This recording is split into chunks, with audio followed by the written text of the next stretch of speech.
โอ้โหเกาะใหญ่นี่เลยครับกับสวัสดีครับผมกับขอต้อนรับท่านผู้ชมเลยครับเข้าสู่ YouTube ช่องครัวปันผมครับว้าเชี่ยงยังผมกลับมายามเบ็ดโทได้ครับตัวนี้เป็นเบ็ดไอ้เงี้ยวเขียดครับผมฝนแห้งครับเมื่อคืนเลยกับที่มายามนี่เป็นเงี้ยวเขียดครับถือบ่ถือพ่อถือฮะลำติดเลยนั่นโอ้โหใส่ใหญ่พ่อฮะครับตุ่มงามครับผมโอ้โหเกาะใหญ่นี่เลยครับเอ้าปลาเกาะใหญ่แต่พอนี่นะเพราะรุ่นอยู่นี่นะทุ่งหน้าน่ะเนี่ยปลาเค็งนี่เนาะไปล้านอ้อยเลยโอ้ยเหงื่อมันนอนดิเปล่ามัดแต่แมน นี่เลยครับหมานครับผมน้ำท่วมดิ เสือก็ยังเป็นเสือคือเก่าเนาะเพาะเป็นลิงเลย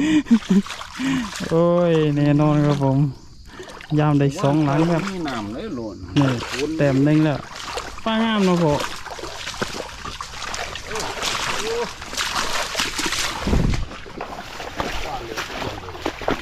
แม่นที่ฝนอีกวะนี่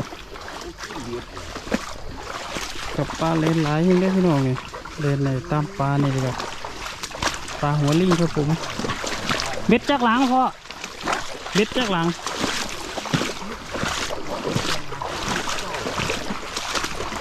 กับเบ็ดกับประมาณ40หลังเลยครับ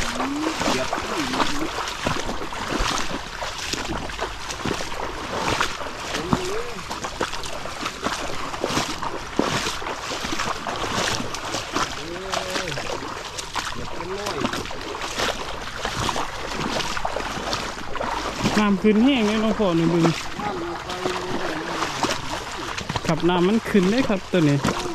เอาถืออีกแล้วไอ้โอ้ใส่งามๆอีกแล้วเพราะ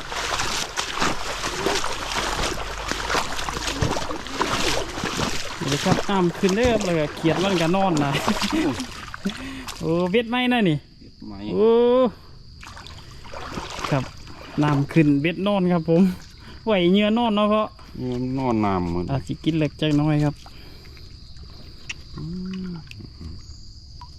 กบบ่มีป่ะพ่อนี่มันบ่หลายบ่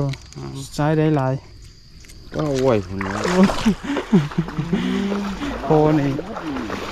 บ้าวได้บ่เขาได้กิโลนึงบ่ใส่แถวบ้านเฮาเลยสั่นกบหลายน้ำปลาอ่อยแต่ว่ามันต้องดุดปลาด้วยพี่น้อง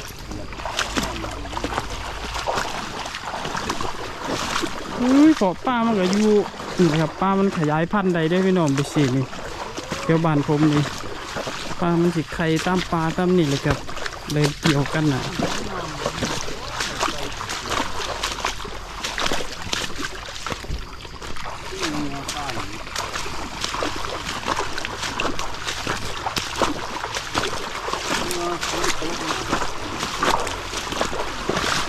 ไอ้พ่อขอเบิ่งเหยื่อเนี่ยเดี๋ยวกับเหยื่อใต้มัดได้พี่น้องนำขึ้นครับถือบ่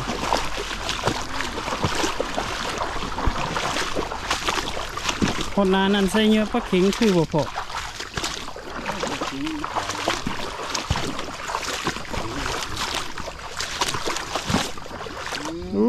ถึกปลาต้อง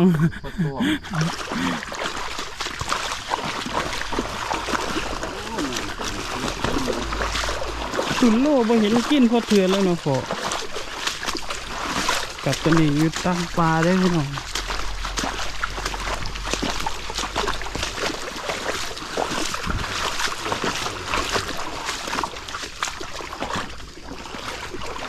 มันลายนะ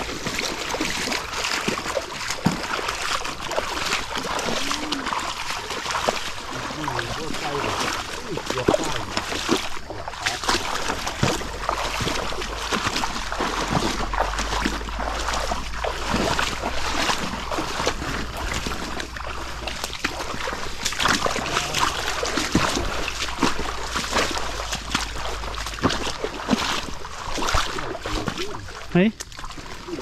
ครับโปเป็นว่าห้อยถือกับผมให้เบิ่งเนี่ย นี่หอน นี่ครับขาดปากกับผมเห็นดอก มัดขึ้นเนาะ ห้อยดินได้พี่น้องบ่ท่านเห็นบักลุนโอ้บ่เทื่อเลยพ่อมันบ่มีบ่พ่อ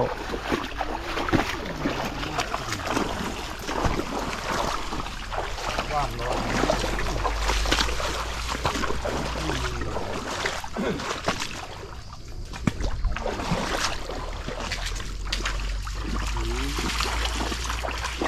ขับเนาะ หนานั่นเหี้ยกับกู้คักบ่พ่อ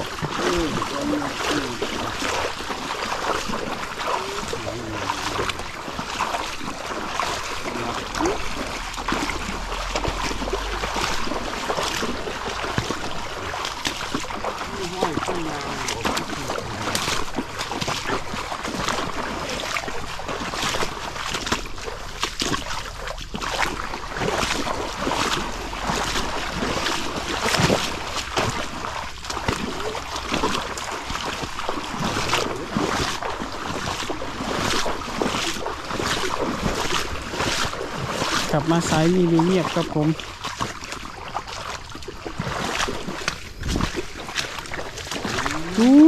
ลำ แม่งเลยได้พี่น้อง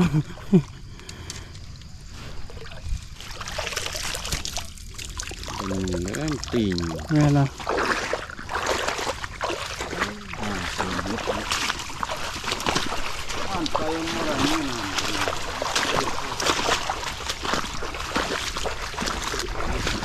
กันน้ำบ่ขึ้นก็สิกินดีอยู่เนาะพ่อกับตัวนี้น้ำมันขึ้นเลยพี่น้องกับตัวนี้มันไปเฮ็ดในเครียดเลยครับมันบ่ลอยนะครับเฮ็ดในเครียดมันจมน้ำป้าก็หาตัวยากครับผมหาเหยื่อยากนะครับ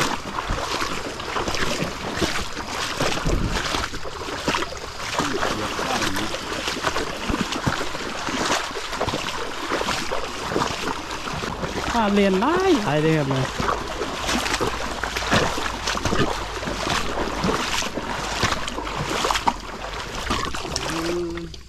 ดินมัดคืดไหมพ่อตัวนี้ทั้งใสกินแต่หัวคำแล้วหน่อยว่าลุ่นกิโลไปทางใดเม็ด เอาล้างงานนี่อุ้ย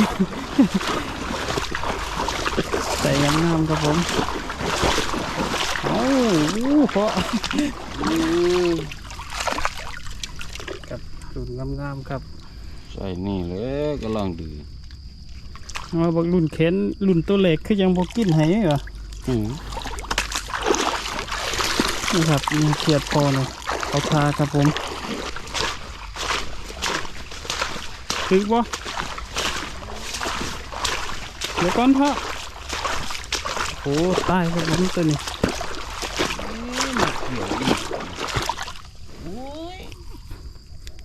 เกี่ยวอยู่ของงานเดียวนี่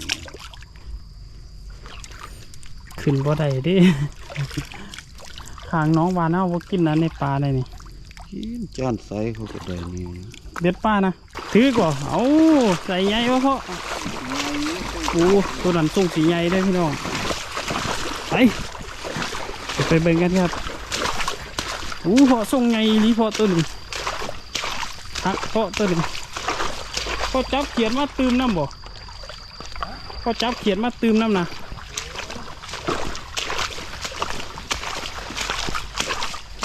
พ่อกินติดเลยพ่อกับสองหางติดเลยพี่น้องเดี๋ยวตัวนี้มาสีใหญ่กับผมพ่อใหญ่ตัวนี้พ่อเบื้องเงาหางมันวะนี่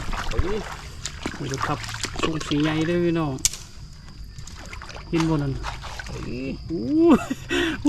มันใหญ่บ่ เงาหาง ปลาตองเดียว เห็นผ่านส่งว่าใหญ่เลยพี่น้อง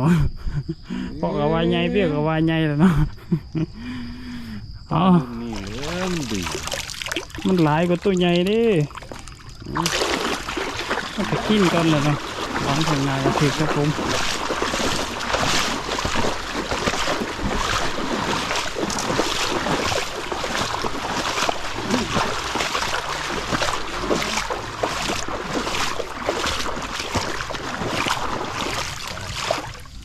เบ็ดนี่กินติดดีเนาะพ่อ อยากเบ็ด เบ็ดดำตัวนี้เบอร์เท่าใดนี่16 เจ็ด เฮ็ดขายนี่ได้บ่ โอ้ใครสิมีเวลามานั่งเรา ที่บ่เห็นพอไปใส่เบ็ดน้ำกับอันนี้เลยครับเพิ่นเป็นไอ้ผู้รับเหมาไล่ใหญ่เลยเด้อพี่น้อง รับงานไอ้โตตื้มบ้านเลยครับรับสร้างบ้านเลยพี่น้องตัวมือนี่ก็เปิดบริษัทแล้วแม่นบ่ เห็นงาน3 คนกับบ้าหูคนนี่ เห็นงาน3 คนเลยพี่น้องไอ้สร้างนี่นะสร้างไต้หวันเนาะ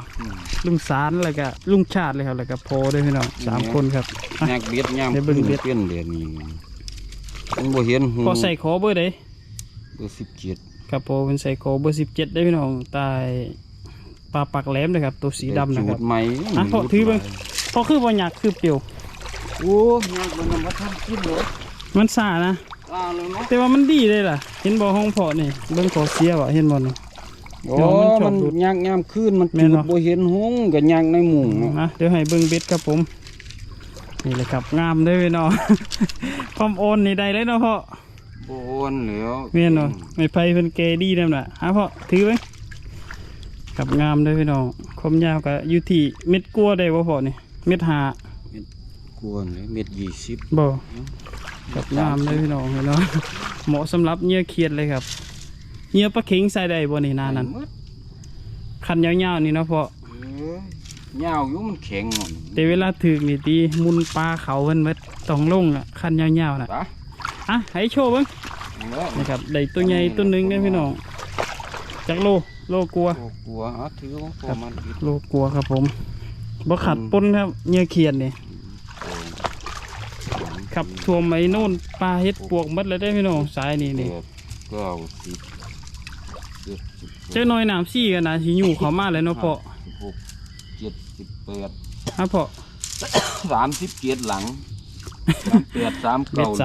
37หลังเลยพี่น้อง ซ้ำนี่แหละครับผมว่าอีกจักมือ2 มือนี่น้ำน่าสิดันขึ้นมาเด้อพี่น้องน่าสิท่วมโน่นนี่เลยครับพอเมื่อคืนนี้ฝนตกแห้งครับน่าสิท่วมบ่พอปีนี่ปลาเฮา มันจะตายแค่งหัวมัน น่าสิน้ำท่วมเด้อพี่น้องปีนี้เพราะว่าไอ้น้ำนี่เต็มหูซี่หมัดเลยครับเลยเหลือแต่มันสิดันขึ้นมาท่วมบ้านท่วมนี่ได้อพี่น้องท่วมโคกนี่เลยครับอ่ะผลงานก็ซ้ำนี่เลยครับผลงานมื้อนี้ได้อพี่น้องแต่ว่ามันใส่ได้ครับผมได้รุ่นแขนตุกเลยครับต้นหนึ่งใส่งามๆเอาหลังก็ใส่ป๋องแป้งครับ เรื่องหาจับอยากไปเที่ยวน้ำมัน สำหรับคลิปนี้ก็จบแล้วครับสำหรับคลิปปักเบ็ดปลาครับบ๊ายบายครับผม